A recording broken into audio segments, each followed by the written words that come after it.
Welcome to It's All About the Questions, where learning to ask the right questions can help you achieve lifelong success. Now, here to help you ask all the right questions is award-winning author, international speaker, and business strategist, Laura Stewart. Good morning, everyone. It is so great, as always, to talk to you today. And I want to thank you, all of you amazing listeners out there. It is now 5 weeks that the show, It's All About the Questions, has been trending on New and Noteworthy on iTunes. And it's all because of you. Anybody that has not yet rated or reviewed the show or subscribed on iTunes, I would love it and be so grateful and appreciate it. If you're loving the show, if you could go do that, because it helps us be noticed by more people. And also don't forget to reach out to me on Twitter at the Laura Stewart and let me know what you're loving about the show, any questions you're now asking yourself, or if you have something that you're stuck and you're not sure the question to ask, tweet out to me. And let's see if we can help you. So today's show is kind of interesting to me because, as you know, I've been dealing for the last 5 weeks with having had rotator cuff surgery. And I've been going to physical therapy. And at PT, they move your arm around in very agonizingly painful ways, and they have you do all sorts of crazy things. And it's all about touch. It's about touch and training your muscles to go back to how they needed to be or even better. And today was my last day of physical therapy, so I want to give a shout out to the folks at Longevity Rehab in Sebastian, Sharon and Christy and Terry and Lori for all of their amazing, amazing help. And I see Dr. Husami on Friday to see what is next. And, you know, talking about touch, my guest today is a longtime friend and fellow geek who has coined a phrase that I really love, and he's doing some really different things. And today we're going to be talking about touching people in appropriate ways. No, this is not a sexual thing or anything. This is about touching people, your clients, and other people you encounter in appropriate ways to make a difference and an impact in their lives and their businesses. And it's a special day for my guest, and I'll tell you about that in a moment. But for over 28 years, Peter Verlezza has been the architect of technology solutions that make sense for medical practices, businesses, and nonprofits. His unique way of approaching challenges comes from a belief that it all starts with people. In the early years, Peter worked at his family's deli and catering businesses, where the foundation of exemplary customer service was instilled by his family. The value of serving has extended to his professional relationships with clients as well. And one of the things I love about Peter is he asks himself a lot, and I mean a lot of questions. And one of the questions he asks himself is this in the best interest of the client? You know, you can't change what you have been handed, only how you deal with it. And that's a philosophy that he really lives with. He approaches his business and his life with a sense of humor, charisma, and genuine caring for others. He is the author of 3 books, Hassle-Free IT MD, and 2 Amazon best-selling books, The Tech Multiplier and The Business Owner's Essential Guide to IT and All Things Digital. He has also started a podcast called Touching People in Appropriate Ways. And today, I am so excited to welcome Peter Verlezza to the show on his birthday. So join me all in welcoming Peter Verlezza to the show on his birthday. Happy birthday, Peter! Thank you. Thank you so much. Boy, that Peter Verlezza character sounds pretty cool. Yeah, you know, he's actually a pretty awesome guy. I got to get to meet him sometime. His wife's not too bad either. I love her too. Exactly. Thank you so much. That was fantastic. I appreciate it. And thank you for the birthday wishes. Oh, you're welcome. There's nothing better than birthdays, and I want to thank you for doing the show on your birthday. That's just a very special gift for me to be able to have you on. Good. So what are you doing for the rest of your birthday? What am I doing? Trying to wrap some things up here at the office before a birthday dinner, and then a couple of trips coming up, Nashville and Florida next week, South Florida. And that's about it. It's another day. But it happens to be 7/28, which is my day and my number. Well, there you go. So, yeah, I'm going to go with it. My mother will tell you, and my listeners will tell you that I celebrate my birthday big time. It's not just a birthday; it's a birth week and a birth month. That's funny. I grew up where my parents made a fuss over us on our birthdays, and I still believe in it. It's your day, and just enjoy it. Do something all about you. Yeah, that's what I'm talking about. Yeah, exactly.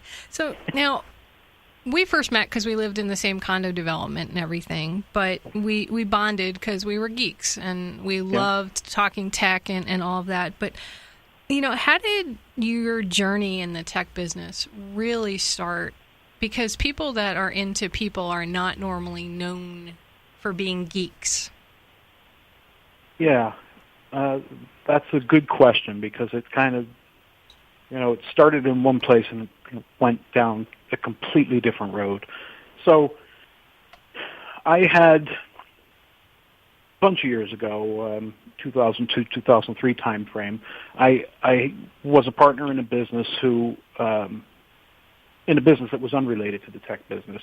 However, the products and services that we were selling touched the tech side of a company. So I created an intra-company with my partner's blessing that was a tech or data business. I wanted to know what the products and services that we were selling, what they were connecting to, what they were touching, and see if we could start getting into the data business. So that partner and I split company back in 2006 amicably, and I took this little data business that I had, and I named it SMB Networks, and I decided I wanted to get into the break-fix computer business. I wanted to fix stuff that was broken. My love for that business lasted about 3 days. Sorry. Having been in that business myself, I totally get it. And it might have been less, but I'm not sure. Basically, I'm sitting at the phone waiting for people to call, screaming, yelling, and crying, and them expecting me to jump and go and fix their stuff that was broken. I didn't like it. And blaming you for the fact that it broke, even if it had nothing to do with you. Correct. I don't even know who they are, and they're yelling at me. Right. So I said, this just doesn't fit. I don't like this. So at that point, I got into what is now affectionately referred to as the managed service business, proactively monitoring, maintaining, and managing computer systems and networks and backups and all that stuff. So that was pretty cool because it had some semblance of organization, and you could bank on how you're going to grow your business and bringing new clients in. And it was organized. But at some point in there, I decided I didn't just want to be one of the pack. I wanted to become an expert at something. So I looked at my existing customer base at that point to find out if I could find any commonalities between them or pick a specific vertical market. Now, by the way, this is like 7 businesses is all I was doing business with at that point. We're not talking about hundreds of computers. Right. So I saw that in the medical space, I had 3 clients, oral surgeon, OBGYN practice, and a pediatrician. And I thought, all right, well, that represents the majority in any one particular vertical market. Absolutely. So let me look at them. So I look at these 3 clients to see if there's any similarities. And as it turns out, the only thing that was similar, check that, the thing that made them similar was the people that we dealt with. It didn't have anything to do with the technology. I mean, every law firm, CPA, and any business, pick a business, has an internet connection and a computer and some kind of software that they use, be it Office or QuickBooks. It's the people that made what we were doing unique and special. Right. So, or there could be an industry-specific piece of software, but you're right. Everything is essentially boils correct. down to the same kind of stuff, maybe a little more of it, maybe a little less of it, maybe some more expensive stuff, but essentially the same things. Exactly. So So here now I identified a market. This is me becoming the expert. I started to look more deeply into it, and it dawned on me that the relationships that we had with these people is what made us a little bit different.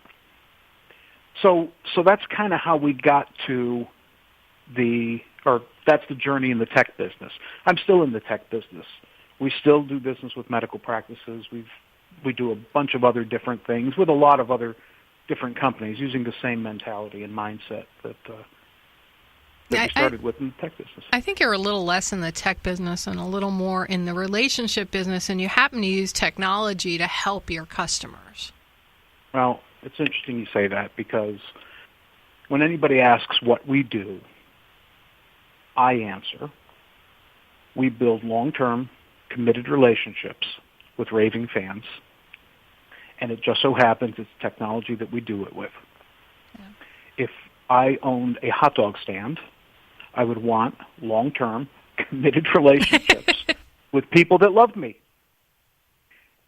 You know, ambivalence doesn't really get you anywhere. Love me or hate me, but don't be in the middle. So you are absolutely correct. That's exactly what we do, and that's our business.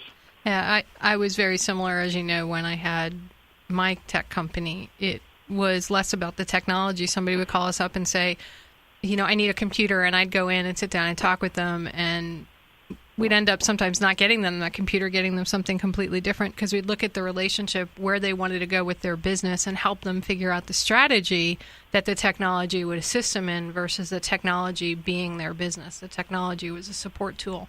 And you do the same things, but you tend to do it with the medical profession, which has so much legislative stuff going on around it. So kudos to you for recognizing your vertical market. And for those of you who aren't familiar, vertical markets are, if you look at your clients, figure out what industry they're in. You may find that you have a percentage of your clients who are, say, in medical or in insurance or their small business or their retail. And look at that and look at all the things that they are doing and their needs, and you might have your own vertical, which will enable you to become more of an expert in it. So we're going to be back with Peter Verlezza after this commercial break, and we're going to be talking about what it means to touch somebody appropriately in their business. I can't wait to hear what Peter has to tell us. We'll be right back after this commercial break with Peter Verlezza from SMB Networks. Here with the birthday boy, Peter Verlezza. See, even though you don't make a big deal about your birthdays, you're on my show for your birthday. Therefore, it's happy birthday, Peter! All right. That's so, funny. Peter, before the break, we were talking about the difference between running your business for what you sell, technology, versus having a business that's about relationships. And, oh, by the way, technology is the vehicle by which you help your clients you've built a relationship with grow their businesses.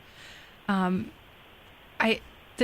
title of this particular show is Touching People in Appropriate Ways.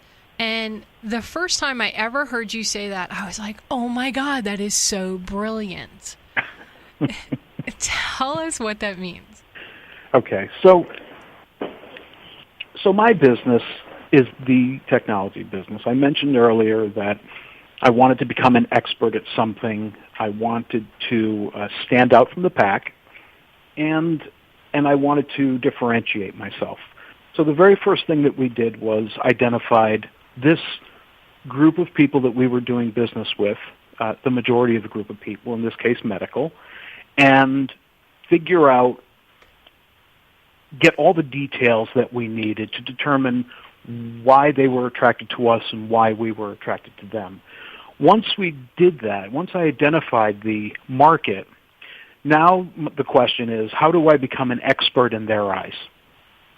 How do I get them to want to come to me and want to do business with me so that I'm not a commodity? So we figured out who they were, first of all, who the people were, or the avatar. And in the medical business, it's a woman between the ages of 45 and 70 who is overworked, who is in the position that she's in because she is best suited, she is most trusted by the doctors, the providers. She's probably been with them longest, so we know who this person is. She wants to be listened to. She doesn't want to be talked at. They don't want to be marketed to. They don't want to be sold. They want to feel comfortable. So how do we get into that space? Well, in our case, using our business as an example, I got involved in their organizations. I became a member of, it's called the Connecticut Medical Group Managers Association. It's a nationwide organization. I became a member of that group. And I became a member of the group to go where they go, to hear what they hear, not to sell anything to them. These are people that want to be educated. So we do seminars. They're educational seminars. But here's the key. So first we identified our market. Second, we determined how to become an expert in that market. And this really pertains to anyone in business. The third thing that we did is figured out how to communicate to our market. So here's the first part of an appropriate touch. Okay. I know who my avatar is. I know who this person is that I want to do business with. Okay, let's step back. Let's step back 1 second. So for the listeners out there, avatar is basically who is your perfect client? What do they look like? Where do they hang out? What kind of stuff do they do? Where do they learn? What are their biggest pain points? Everything about your perfect client is your avatar. Okay, just want to take the little geek out of it. Thank you. And that's what the avatar is. Thank you. So now it's like, what's an appropriate touch for these people? Well, I know that these people like to be educated. They like to hang out with their peers, and they seldom, when in the office, have any time to themselves. So I want to communicate to them with educational material. I'm not going to do a webinar because they will be interrupted. They want to be with their peers. They want to feel safe. So we started doing seminars, in-person educational seminars, not thinly veiled sales pitches. These are people who, for the most part, don't like email, don't want to communicate with email. Now, we send out almost 600 newsletters a month. They're hard copy, 4-color, snail-mailed. Okay, let's stop there 1 second. I love that. That is brilliant. You asked yourself a series of questions that got to, how do I best communicate with my avatar/client? You know they don't live in email, so if you keep sending them email, what's the point? You're not going to get through. If you keep trying to call them by phone, it's not going to work. Webinar is not going to work. So you figured out that if you sent them a physical piece of mail, newsletter, that you could capture them. That's brilliant. You took the time to figure it out. So the listeners out there, keep in mind what you just heard. It doesn't matter what you think it is. You need to understand what theirs is. Right, Peter? That's the question. Okay. If you ask, someone will probably tell you. And if you listen, you'll hear what it is that you need to do. And that's an appropriate touch. That is exactly right. Now, they want to do business with people they know, like, and trust. Now, in my case, I can't force you to know, like, and trust me. I need to get into your community. I need to prove that I am likable, trustworthy, and have you get to know me. I put a monthly, I call it the SMB Scoop. I put an article in my newsletter each month that kind of gives people a flavor as to who I am so that they can begin to get that know going. They like you because you listen to them and you communicate with them in a manner, form, and fashion that's appropriate to them. So it's not about you, it's about them. Correct. But fitting in what you want for your business as well. Because I'm thinking, Peter, that you didn't go into it saying, I'm only going to do what they want. It has to fit with what makes you want to get up in the morning as well. That's correct. Okay. That is correct. That is hitting the nail right on the head. I mean, this is win-win.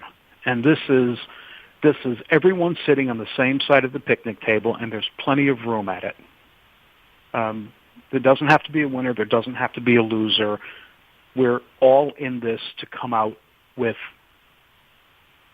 something positive, something above the line, not below it.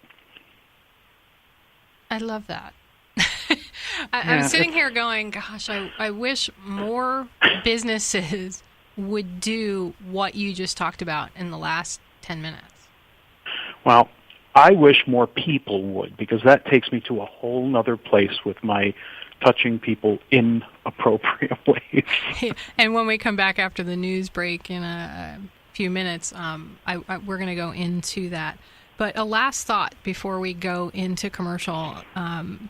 What's the one question that you ask yourself every day, or at least once a week or something, that helps you stay focused and clear about how you're touching your existing clients? Well, that's an interesting question. I have a daily charge to myself to touch someone, and a touch for me means a specific thing, except I never know when I'm going to hit it. So I, on a daily basis, am looking for an individual, and it's not only my clients. It is anyone whose paths cross with mine. Okay, so you have something that you do every day that you focus on. That's a perfect way to go into the commercial break. I'd like everybody who's listening right now to stop and think, what is one thing you can do today to touch somebody, one of your clients or somebody else, in an appropriate way to help them move forward and you move forward at the same time? We'll be back after the commercial break with more from Peter Verlezza talking about touching people in appropriate ways. Remember, the right questions can change your life, so think about one during the commercial break and tweet at the Laura Stewart. Before the break, we were talking about how in business you've learned to touch people in the way that they need to be touched, basically in an appropriate way. This didn't just come overnight, and you mentioned that, it applies to business and beyond, and I love the whole concept. And there's so many ways to touch people inappropriately. And we can go down some really crazy paths with that, but we're not going to do that because we're on broadcast radio. And I'm not one of those shows. So this is not late night radio, folks. Unless you happen to be listening to the podcast on iTunes, and then it could be whatever time you want. So tell me about how people can be touched in both appropriate and inappropriate ways. Okay. I am a communicator. I like to communicate. I appreciate when people listen. I appreciate appropriateness. And I also know inappropriateness. So some examples and things that just make me crazy. I walk into a coffee shop. I ask for a coffee. Real simple. Black with a sweet and low. Person hands me the coffee. I say thank you.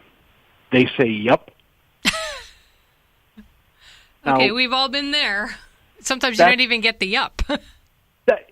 You know what? I'd rather them tell me to go kill myself or don't talk to me than to completely disregard me and not be paying attention to this conversation. To me, an inappropriate touch. I hold the door open for someone. Acknowledge that I'm standing there. Again, you don't even have to say thank you, but reply in kind to the situation that we're in.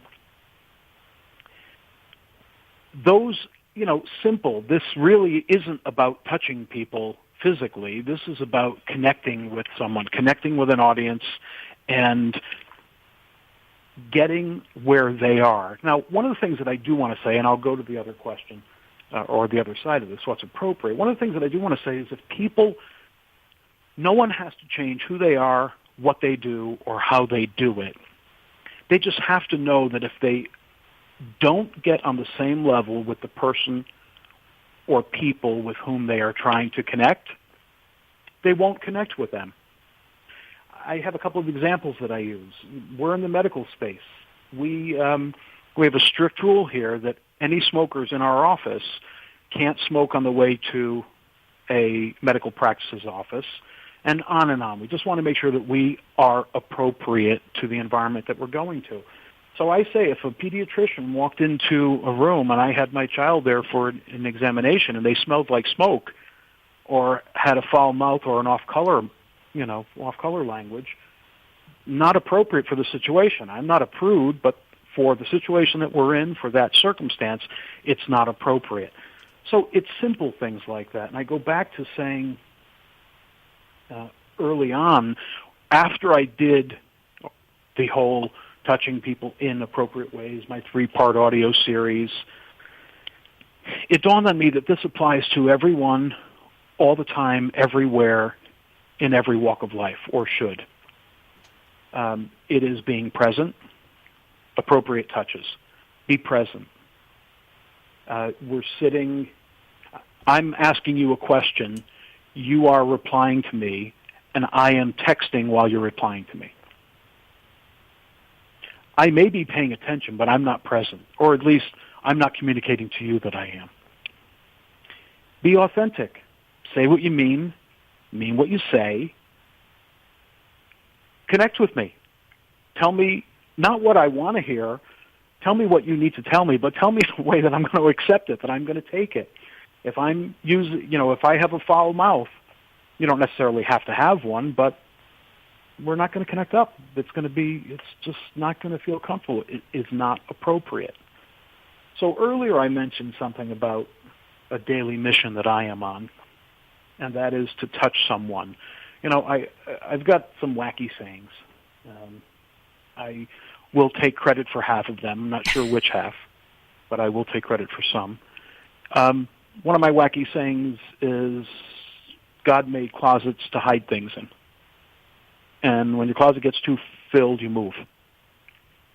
Everybody has something. Well, considering how many times you've moved, I'd say that's kind of fascinating. I have one big mama closet. We're all human beings. There's a common thread that goes through all of us, and that's humanity. When I come across the person in the coffee shop, the bagel shop, the drive-through, the dry cleaner, I attempt to be mindful of where they are. I want to touch someone every day and affect a change in them because it makes me feel good too, and it affects a change in me. And it's seldom anything big. It's often a kind word or a thank you or some response in kind that a person isn't looking for or they're not so used to having. So a touch could be you just smile at somebody when you're walking down the street or, exactly. Even in New York City, you got to be a little careful about that sometimes. But I know sometimes I'll just see somebody that they're wearing something that just really looks beautiful on them or looks great. And I'll just say, that is an amazing shirt for you or color or something like that. And the smile, the way they light up and they start carrying themselves differently.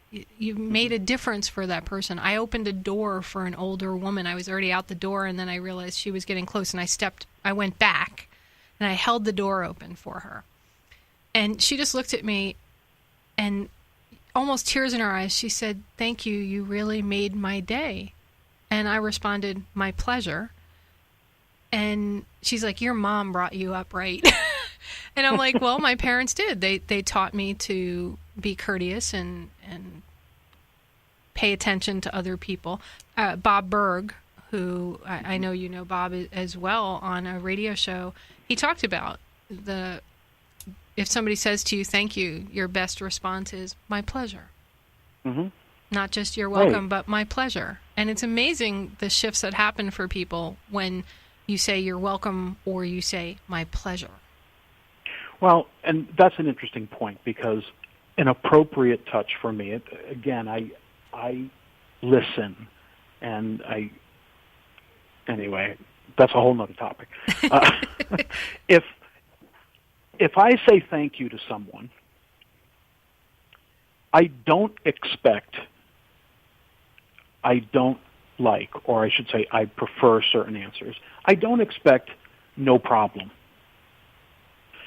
I don't expect, there's just certain phrases that you don't expect. Thank you gets a you're welcome. Thank you gets a my pleasure. Reply in kind. Appropriately touch me because I have just given you what you need to connect with me. So you're acknowledging. Correct. The person. You're there. Okay. We're communicating, if only for 20 seconds. Or less. We're communicating, or less, from the, at the drive-thru or the bagel shop. And it's important. I really think it's important for us to be aware and mindful of the people that cross our paths each day. And some of those people may be people you don't normally see because they work in the background. Correct. I love acknowledging the people that clean the bathrooms in public facilities. They have that same common thread, oddly enough. Right? Yeah. They are one of this race that we call human. And it's, again, we go back to the closets. I don't know what happens in your house. You don't know what happens in mine. I don't know where you've been or what you've been through. I only know that in this moment in time, that 10, 20, 60 seconds, I can appropriately touch you or inappropriately touch you, and I can affect you in a positive way if I am present, if I make the conscious decision to do that. It takes very little, and it makes you feel good, too. So an inappropriate touch is the yup when somebody says thank you. It's texting or doing something else while somebody's talking to you as if you're not paying attention to them. Mm-hmm. It's not meaning what you say. It's not listening. It's not listening. That's correct. Okay. That's correct. We could go back to grade school, and it's everything that we learned then. Hopefully. It's manners. It's respect, giving, not making someone earn it. So it's a little bit like do unto others as you'd have them do unto you. Exactly right. It's the golden rule. That's exactly right. Now, here's the difference. And I guess this is the daily touch thing, and this is how you can begin to affect a change. The difference is you should give without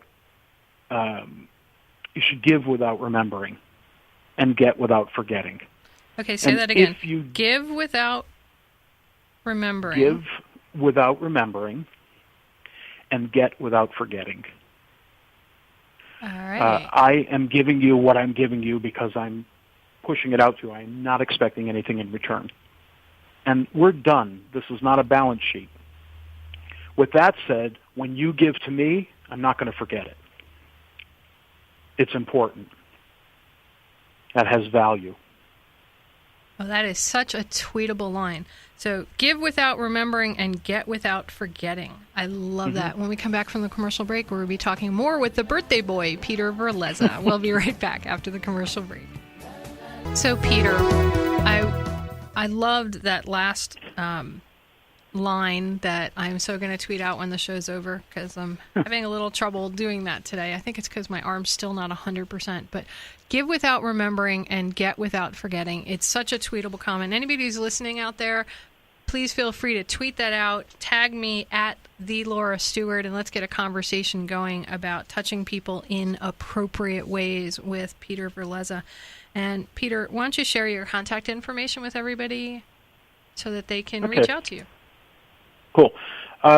So, as you know, and I think you mentioned early on that I do have a podcast, the best thing to do is to go to tpiaw.com.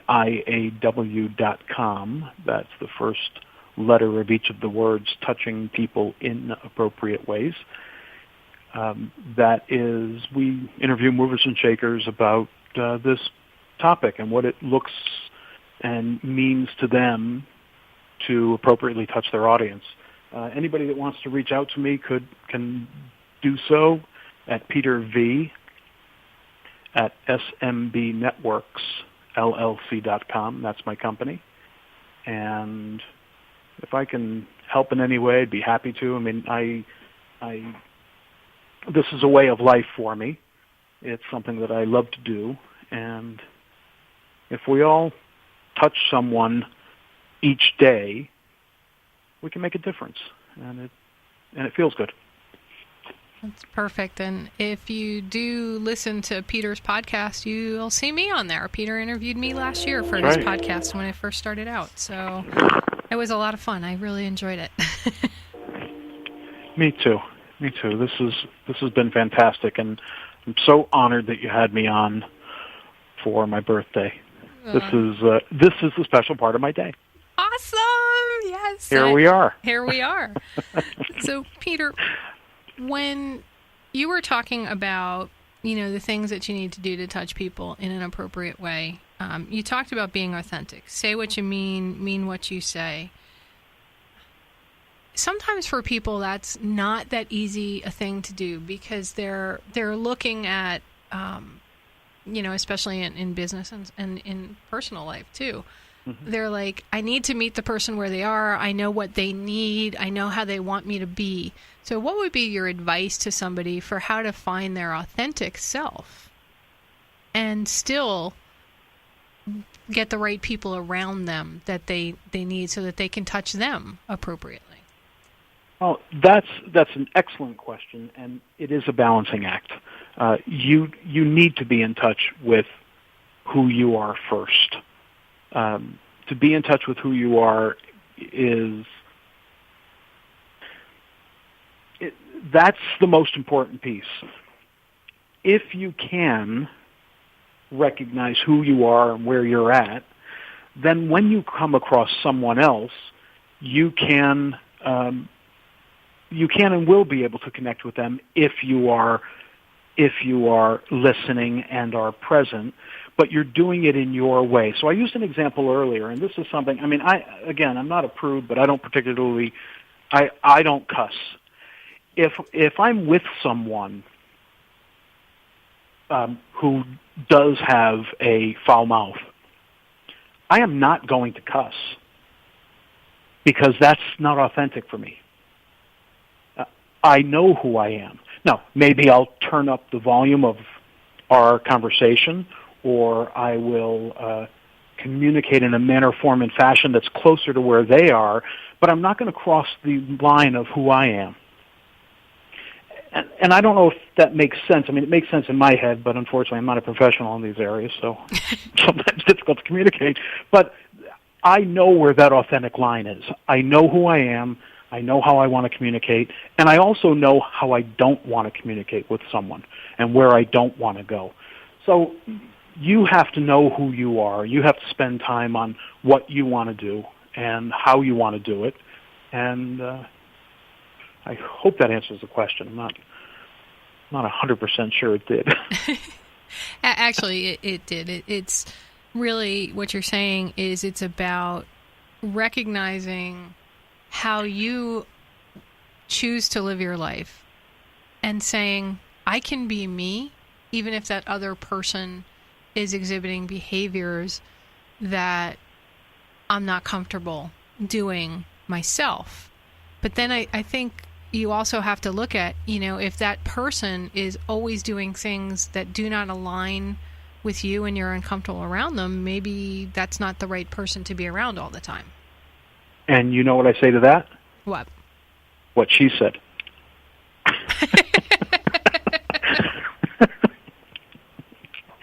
Yep. Sometimes you have to let people go. That's what I meant. I was speaking to the East Orlando Chamber of Commerce last week. They have a wonderful group of once a month on Wednesdays called the Women on Wednesdays, and I was doing their lunch keynote. And I was talking about goal setting and things like that. And what was really fascinating to me was people afterwards were like, gosh, you share such personal things about your life and what you're going through. Why do you do that? And I realized it was because, it's going on in my life. If it's going on in my life and I can share stories that tie what I'm speaking about and make it relatable, then it's it's important. And afterwards, I had somebody else come up to me because I was talking about my shoulder. And they're like, we've been putting off having our shoulder checked until you started talking about it. And now we know we need to go do this. And Right. I was like, okay, if I hadn't shared that and shown them the difference it could make and talked about it beforehand, and we, I have conversations with people before I get on stage, it would have been a completely different experience for people in the room. That's exactly right. So you And that's have to be confident. connecting. Yeah, it's connecting. Mhm. So Mhm. it sounds like, Peter, touching people in appropriate ways is all about connecting. It's three things, as I like to say. It's knowing, connecting, and communicating. Knowing, connecting, and communicating. Yes. So Those- everybody, if you are not doing those three things, how can you go about doing them? Or if you're surrounded by people that there's no way you can connect with them because they are so alien to you, Mhm. You may want to be looking in a different group. And the interesting part of that statement you just made is that you have the power and control. You can decide whether or not you want to. Like I said earlier, not everyone will want to connect and communicate with everyone that they come in contact with. You don't have to. Right. You can decide. That's such a perfect way to end the show. You are in control. You make the choices. You don't have to be controlled by somebody else and what you think they need. I used to every year fire at least one client who was just not in alignment with our values. I don't know if you do that as well, Peter. Sure do. It's so freeing. Yes, it is. And you know it. You know when it needs to happen, and you know why. The phone rings and everybody cringes. Yeah.